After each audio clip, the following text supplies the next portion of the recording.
Coucou, je suis ravie de vous retrouver aujourd'hui pour vous donner un peu quelques nouvelles. Ça fait pas mal de temps que j'ai plus fait de vidéos et voilà, quelques petits trucs qui se sont passés entre temps.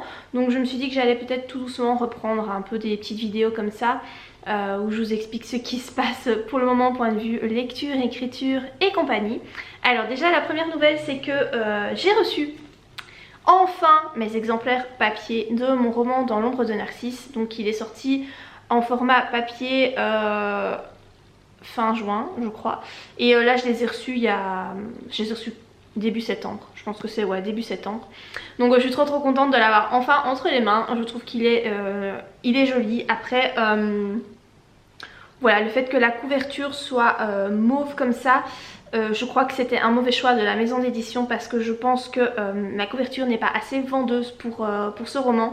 En tout cas, elle ne traduit peut-être pas suffisamment bien le contenu du roman. Mais bon voilà, je suis contente de l'avoir. Donc si jamais vous vous posez la question, il fait 327 pages. Il fait 327 pages. Il est vendu au prix de, je crois que c'est 18 €. Je vous laisserai le lien qui pointe sur Amazon si vous voulez vous le procurer. Et la tranche du livre est comme ça, pour ceux que ça intéresse, qui aiment bien avoir des jolies bibliothèques. Voilà, la tranche du livre est comme ça. Enfin voilà, c'est vraiment le concept des livres chez BMR quoi. Hein. Vous avez tous, c'est tous les mêmes, les mêmes structures de livres et tout. Donc ça peut faire fort joli je pense dans une bibliothèque. Donc voilà, je suis contente de l'avoir enfin reçu. Aujourd'hui, donc quand je vous filme cette vidéo, on est le 27 septembre et mon roman Forbidden Love, le tome 1, sort en papier. Donc ce jour, ça fait un mois qu'il est sorti en numérique et là, il est disponible enfin en format papier. Donc par contre, là je peux pas vous le montrer parce que je l'ai pas encore reçu en format papier. Donc j'espère qu'ils vont me l'envoyer, je sais pas très bien, j'espère. Histoire que je dois pas l'acheter moi-même quoi. Hein. J'ai déjà dû le faire hein, dans certains de mes romans dans le passé. Quand j'étais publiée chez Rainbow, mon tome 2 d'Utricia, j'ai dû l'acheter moi-même parce qu'ils me l'ont jamais envoyé. Je n'ai pas eu d'exemplaire auteur, voilà, je trouve ça pas top, mais j'espère qu'ici j'en aurai un. Donc voilà, celui-là il est vendu au prix de 19 € en format broché. Par contre en format numérique il est beaucoup moins cher, je pense qu'il est à 6,99 €, je crois que c'est ça. Le tome 2 normalement devrait paraître, je crois, on m'avait dit que c'était au mois d'octobre, mais je ne vois rien bouger. Donc je me demande si ça ne serait pas plutôt vers le mois de novembre. Je ne sais pas, j'ai pas encore vraiment de date fixée, mais le tome 2 devrait arriver. J'ai même pas encore la couverture, je sais même pas vous dire à quoi va ressembler la couverture. Voilà, et donc pour enchaîner avec Forbidden Love, donc pour ceux qui ne suivent pas, hein, Forbidden Love, avant c'était le titre précédent c'était Utricia. Donc ce sont mes romans Utricia qui sont réédités et qui s'appellent maintenant Forbidden Love. Et donc je suis en train d'écrire le tome 3. Oui, vous ne rêvez pas, c'est merveilleux, tout le monde l'attendait, je le sais. Je me suis chopé des commentaires pas sympas voilà, parce que j'ai jamais écrit le tome 3 et que je vous avais dit que j'avais pas envie de l'écrire. Et donc là du coup en fait je me suis décidée à écrire le tome 3 parce que bon déjà j'ai retravaillé le tome 1 comme vous le savez hein, si vous me suivez depuis quelques mois. J'ai retravaillé le tome 1 donc maintenant je trouve que le tome 1 est plus ou moins bien écrit, ça va, je n'ai plus honte de ce livre comme je pouvais en avoir honte avant. Le tome 2 par contre je trouve qu'il est nettement meilleur, hein. Là j'ai retravaillé le tome 2 et il n'y a pas photo quoi, hein. Clairement les corrections apportées au tome 2 sont vraiment... il y en a beaucoup moins que les corrections apportées au tome 1. Clairement le tome 2 est beaucoup mieux écrit, l'histoire est beaucoup plus chouette aussi. Franchement je trouve que ce tome 2 je l'ai beaucoup mieux réussi que le tome 1. Donc si vous avez moyennement aimé le tome 1 mais que vous avez quand même envie de lire la suite, sachez que le tome 2 est mieux. Voilà. Et donc là je me suis dit, eh bien écoute, puisque tu es en plein dans cette saga là, que c'est très frais dans ta tête puisque j'ai relu l'entièreté de mon tome 2 pour le corriger, j'ai tout relu. J'ai de nouveau toute l'histoire en tête, les personnages, la psychologie, etc. Je me suis dit, écoute, va écrire ton tome 3 parce que là, tout est frais dans ta tête, t'es en plein dedans, donc c'est un peu l'occasion de s'y pencher. Surtout que ça fait déjà un moment que je me dis que je ferais peut-être bien le tome 3. Donc du coup, je me suis lancée dans le tome 3. En plus, j'ai eu une très bonne idée.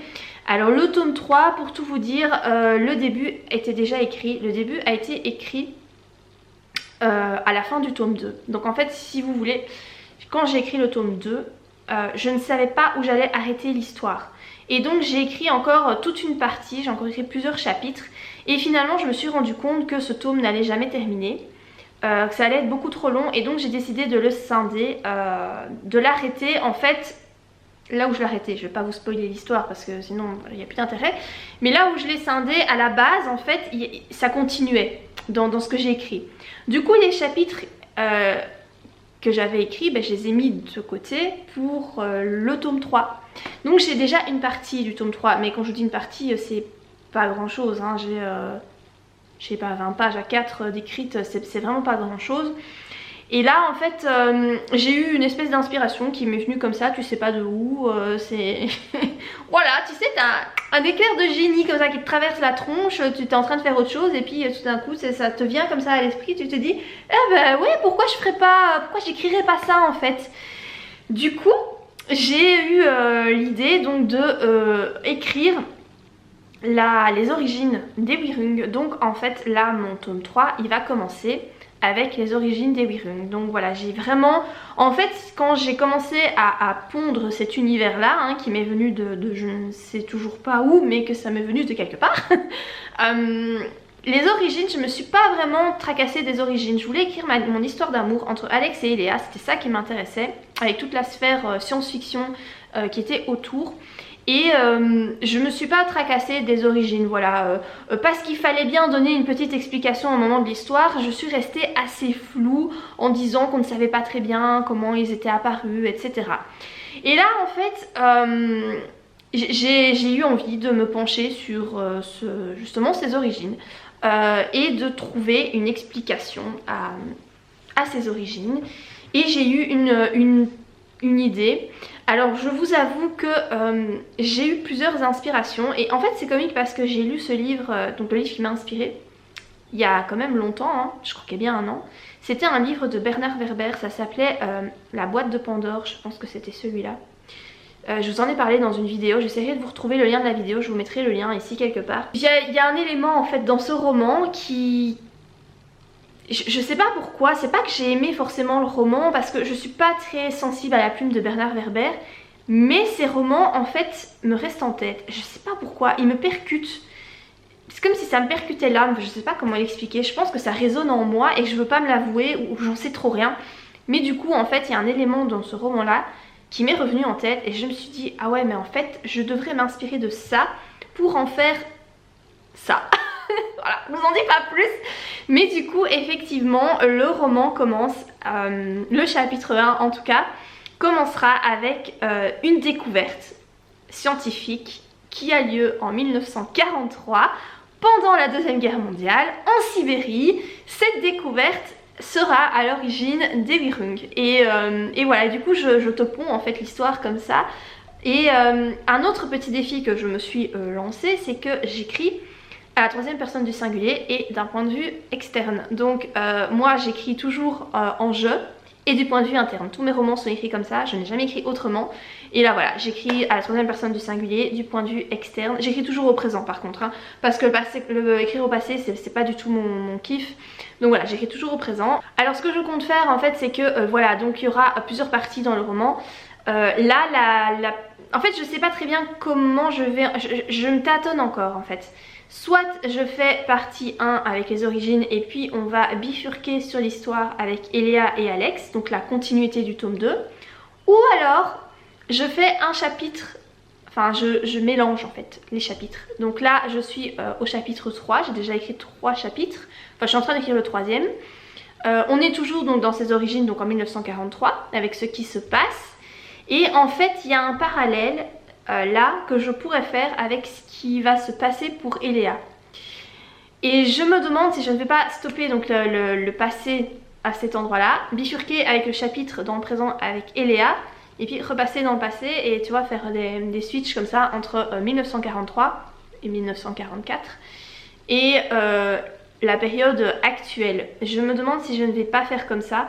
Voilà, je sais pas, je me pose la question. Alors par contre du coup j'écris assez lentement parce que c'est vraiment un défi pour moi. Je vous avoue, écrire à la troisième personne du singulier du point de vue externe c'est vraiment un défi. Je suis pas du tout habituée et en fait j'ai des schémas des vieux schémas en fait qui reprennent le dessus. Parfois je constate que je commence à écrire en mettant nous, comme si je m'incorporais dans l'histoire, alors qu'en fait non, au point de vue externe tu t'incorpores pas, l'auteur s'incorpore pas dans l'histoire. Et j'ai ces vieux schémas et alors parfois je me rends compte, donc je dois retourner en arrière, remodifier mes phrases parce qu'en fait je ne m'en étais pas aperçue. C'est super dur, vraiment je suis pas du tout habituée et c'est assez compliqué. Mais voilà, je trouvais que j'avais pas envie d'écrire d'un point de vue interne parce que pour moi le point de vue interne ça doit rester Eléa. Et toutes ces autres personnes voilà, qui vont expliquer les origines des Wyrung. J'ai pas envie de m'incorporer dans leur tête en fait, j'ai juste envie d'écrire ça du point de vue externe, que le lecteur comprenne d'où ça vient, d'où ils viennent, qu'est-ce qui s'est passé, etc. Et voilà, je sais pas, je trouve ça assez intéressant, enfin moi ça m'amuse en fait d'écrire de cette façon là. Je trouve ça assez cool et finalement ça m'oblige à refaire travailler très très fort mon imagination parce que je dois repartir dans des sphères un petit peu... c'est pas du fantastique, hein, ça reste de la science-fiction. Mais donc du coup, j'invente des choses, des pouvoirs, etc. Ça ne colle pas du tout avec la réalité. Et en fait, ben, j'aime bien. Et donc voilà ce que je suis en train de faire pour le moment. Alors j'ai décidé aussi de me lancer dans un challenge sur Instagram. En fait pour le moment, je vous avoue, je suis beaucoup plus active sur Instagram. J'aime bien poster des photos, etc. Essayer de travailler un peu un univers, faire des petits textes et compagnie. Alors je partage en fait essentiellement mes lectures hein, sur Instagram. Vraiment je parle quasiment que de livres sur Instagram. Et en fait j'aime bien. Donc du coup c'est vrai que je fais beaucoup moins de vidéos sur YouTube parce que ça m'intéresse moins pour le moment, je vous avoue. Donc je suis plus présente sur Instagram et là il y a un petit challenge au mois d'octobre qui m'intéresse bien. C'est un challenge qui est organisé par Bulldop et ça s'appelle Pipstober Challenge. Et donc en fait vous avez un thème par jour et vous devez poster une photo en rapport avec le thème. Et j'ai trouvé ça super sympa et en fait j'ai eu envie de le faire. Donc pour le moment je suis en train de programmer toutes mes publications. Je vais pas savoir le faire un mois à l'avance, mais je suis en train d'essayer de programmer quand même quelques publications pour essayer de respecter ce challenge. J'ai envie de le faire. Je sais pas si je saurais le faire tous les jours, s'il y aura vraiment une photo par jour. Je vais essayer, hein. Pour le moment j'en ai déjà fait quand même quelques-unes. Si jamais vous participez aussi à ce challenge, n'hésitez pas à me laisser votre Instagram ici en commentaire, comme ça je pourrais vous suivre et voir aussi vos photos. Je trouve ça sympa. Moi mon Instagram s'affiche comme d'habitude ici, enfin c'est Morgane Tride, hein. Voilà, c'est les mêmes noms partout, c'est pas très compliqué. Donc voilà, par rapport à ce que j'avais envie de vous dire, je pense que je vais arrêter la vidéo ici. C'était donc mon petit point écriture, ce qui se passait pour le moment de ce point de vue là.